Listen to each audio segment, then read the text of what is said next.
야, 진짜 오랜만이다. 너 그동안 뭐하고 지냈어? 이 지집에 어떻게 연락 한 번 안 할 수가 있니? 미안한데 누구더라? 내 핸드폰에 번호가 저장이 안 되어 있는 것 같은데 대학교 때 같은 과였나? 진짜 섭섭하다. 어떻게 나를 까먹을 수 있어? 나 설이야, 곽설이. 우리 고등학교 때 같은 반이었잖아. 아, 그 곽설이?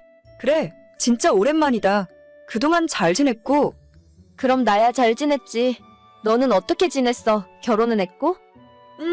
난 작년 가을에 결혼해서 지금 한참 신혼이야. 근데 정말 의외다. 너한테 연락이 올 줄은 몰랐어. 우리가 고등학교 2학년 때 같은 반이었나? 1학년 때 같은 반이었나?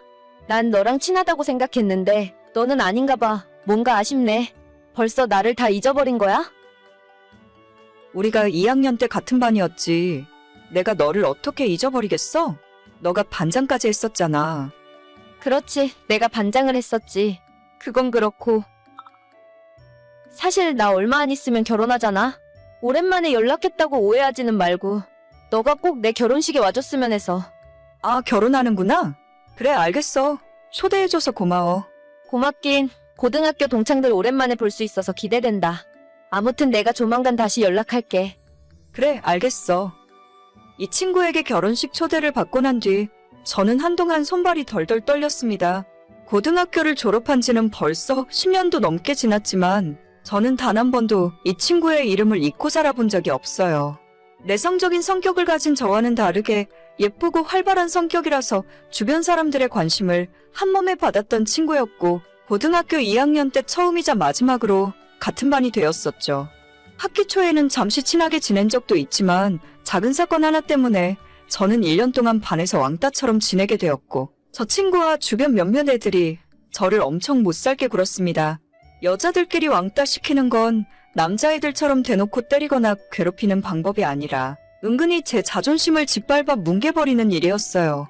체육복이나 학용품 같은 제 물건들을 빌려가서는 잊어버렸다고 하거나 다른 반 친구에게 빌려줬다고 하면서 찾을 수 없게 만들었고 돈을 뺏어가는 일도 빈번했습니다. 심지어는 같은 반인데도 불구하고 수업 시간 직전에 제 교과서를 가져가는 바람에 저만 선생님에게 혼난 적도 있어요. 친구의 괴롭힘이 점점 심해져서 담임 선생님에게 이야기한 적도 있는데 그 친구는 공부도 그런대로 잘하는 편이었고 성격도 활달한 반장이었기 때문에 선생님은 제 말을 진지하게 믿어주지 않았죠. 오히려 그 친구를 불러다가 교무실에서 삼자대면을 시켰고 적당히 악수하고 화해하라는 식으로 사건을 덮고 지나갔습니다. 그 뒤로부터 당연히 괴롭힘의 강도는 훨씬 더 심해졌고 저는 입을 다물 수밖에 없었죠. 덕분에 안 그래도 내성적이고 조용한 성격이던 저는 고등학교 졸업할 때까지 학교에서 있는 듯 없는 듯 기죽어서 지냈고 한때는 다른 사람들 앞에서 평범하게 말하는 것조차 힘들 정도로 후유증이 심하게 남았어요. 너네 이야기 들었어? 고등학교 같이 나온 설이라고 있잖아. 곽설이. 걔 다음 달에 결혼한대. 진짜? 그런 것도 주워가는 남자가 있구나? 결혼식에 내가 찾아가서 헛갱판을 놔야 하는데 걔가 잘 먹고 잘 사는 거를 배 아파서 어떻게 봐. 방금 나한테도 연락 와서 청첩장 주더라. 나 아직도 걔가 밀쳐서 넘어진 곳이 아파. 어떻게 나한테 결혼한다고 연락할 수가 있지? 그 뻔뻔한 불려시가. 나 진짜 이대로는 못 넘어가겠다. 우리는 아직도 걔 때문에 힘들고 스트레스 받으며 사는데 자긴 다 까먹고 결혼식 오라고 초대를 할 수가 있어. 나 그 결혼식 갈 거야. 가서 뒤집어 놔야 직성이 풀릴 것 같아. 야, 그럼 우리 이렇게 한번 해볼까? 그 친구들 3명은 대학에서 친해졌어요. 고등학교 시절엔 다들 조용한 성격이라 서로의 존재를 모르고 지냈지만 같은 대학 다니면서 만나게 되었고 우리 모두는 한 가지 공통점이 있었습니다. 설이를 비롯한 당시 고등학교의 일진 애들한테 괴롭힘을 당하고 반에서 왕따를 당한 적이 한 번쯤은 있었다는 사실이에요. 그 무리들이 일반 학생들을 괴롭히면서 돈과 물건을 뺏고 때리고 모욕을 주는 일이 너무 흔했기 때문에 대부분의 친구들은 걔네들에게 원한 하나씩은 품고 있었거든요. 아마 자기는 즐거운 학창시절이었으니 저희 같은 피해자들이 어떤 기분으로 지금까지 살고 있었는지 전혀 기억도 못하고 알고 싶지도 않았겠죠. 자긴 잊어버렸어도 당한 우리들은 한날 한시도 그 이름들을 잊어버린 적이 없습니다. 한때는 예쁘장하게 생긴 설이가 연예계에 데뷔하기를 바랬던 적도 있어요. 그래야 제가 그녀의 고등학교 시절을 폭로하고 사회에서 매장시켜 버릴 수 있을 거라 생각했거든요. 제가 먼저 하던 다른 친구가 먼저 폭로를 하거나 걔한테 당한 사람이 한둘이 아니니까 다 같이 한마디씩 하면 아니라고 발뺌할 수도 없었을 텐데 불행인지 다행인지 대학교 들어간 이후로는 거의 소식을 들을 수 없었고 사회생활하면서 점점 옛날의 기억도 희미해져 갔습니다. 하지만 문득문득 그때 끔찍했던 시간들이 떠오르는 날에는 하루 종일 기분도 안 좋고 나를 상처 입혔던 사람들에게 복수하고 싶다는 생각을 자주 하기도 했어요. 언젠가 살면서 한 번은 마주치겠지.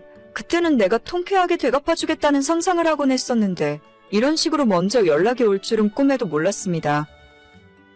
나 이제 다음 주면 결혼식이야. 너가 꼭 와줄 거지? 요즘 다들 바쁜지 생각보다 올 수 있는 사람이 없네? 물론 가야지. 우리가 어떤 사이인데.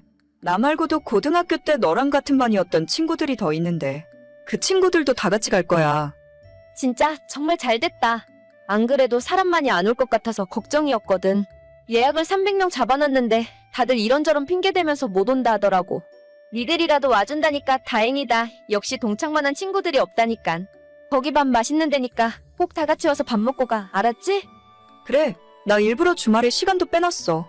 우리 반 반장 결혼식인데 없는 시간도 만들어서 가야지.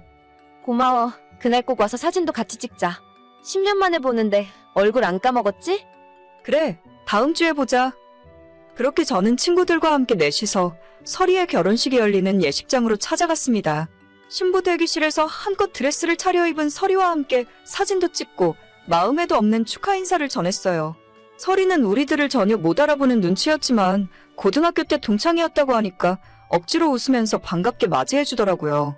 오죽 찾아올 사람이 없었으면 우리한테까지 연락을 했을까 싶었지만 일단 오늘은 하객으로 축하해주러 온 거라 다들 덕담을 주고 받았습니다.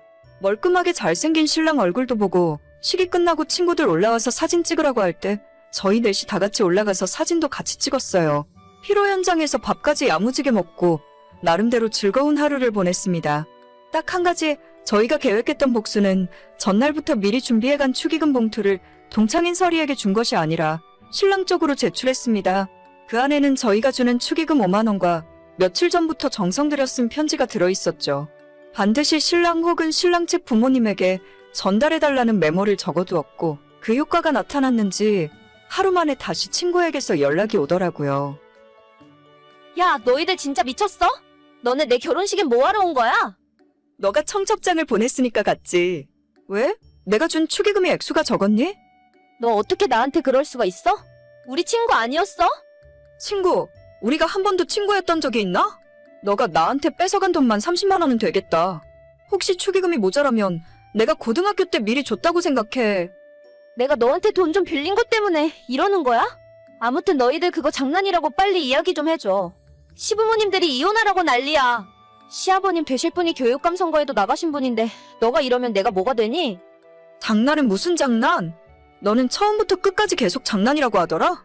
돈을 뺏은 것도 장난이고 애들 때린 것도 너한테는 전부 장난이지? 걔네들은 아직도 그때 생각만 하면 자다가도 벌떡벌떡 일어나. 마음 같아서는 결혼식장에서 깽판 치고 싶었는데 어르신들 봐서 참은 거야. 앞으로는 우리가 연락할 일 없을 거고 인생 착하게 살아라. 저희 네 사람이 신랑 측에 전달한 축의금 봉투 안에는 고등학교 시절 설이가 저희에게 했던 수많은 악행들이 빼곡하게 적혀 있었습니다. 혹시나 믿지 않을까봐 같은 학교를 나왔다는 졸업증명서까지 출력해서 넣었고 우리가 어떻게 폭행을 당했고 얼마나 많은 금품을 갈취당했는지 기억나는 대로 상세하게 적었어요. 모범생인 척 뒤로 호박씩 가면서 술과 담배를 하고 옆 학교 남자애들 만나서 놀던 이야기까지 설이는 기억하지도 못할 과거의 모든 사실들을 다 고발하는 내용의 편지였죠. 친구들 중 한 명이 옛날 이메일을 뒤져서 그 시절을 증명할 수 있는 사진들을 찾아냈고 그 사진들까지 다 출력해서 편지에 넣었습니다. 저희는 전혀 모르고 있었지만 신랑 측 부모 두 분 모두 교육자 출신 집안이었고 그 편지를 받아보시고는 집안 망신이라며 당장 결혼은 없던 일로 하자고 호통을 치셨다네요. 교육감 선거에 또 나가실 생각인 것 같은데 집안에 학교폭력 전과가 있는 며느리가 들어오면 참 볼만하겠구나 싶더라고요. 결국 제 친구는 신혼여행 비행기도 타보지 못하고 이혼하게 되었습니다. 정확하게 이야기하자면 혼인신고조차도 하지 못했으니 파혼이라 하는 게 맞는 말이겠죠? 그 뒤로도 몇 번 더 서리에게 연락이 왔었지만 전부 답장하지 않았어요. 결혼식에 갔던 친구들 모두 그녀를 차단했고 앞으로 어떤 연락도 받을 생각이 없습니다. 아무리 그래도 10년 전 일로 파혼까지 시킨 건 너무한 거 아니냐고 하실 수도 있는데 저희는 지난 10년 동안 발 뻗고 편하게 살지 못했어요. 같은 반 친구를 때리고 괴롭혔던 그 친구는 지금까지 아무 죄책감 없이 편하게 살다가 본인이 했던 행동을 다 잊어버리고 뻔뻔하게 연락했다는 게 너무 화가 납니다.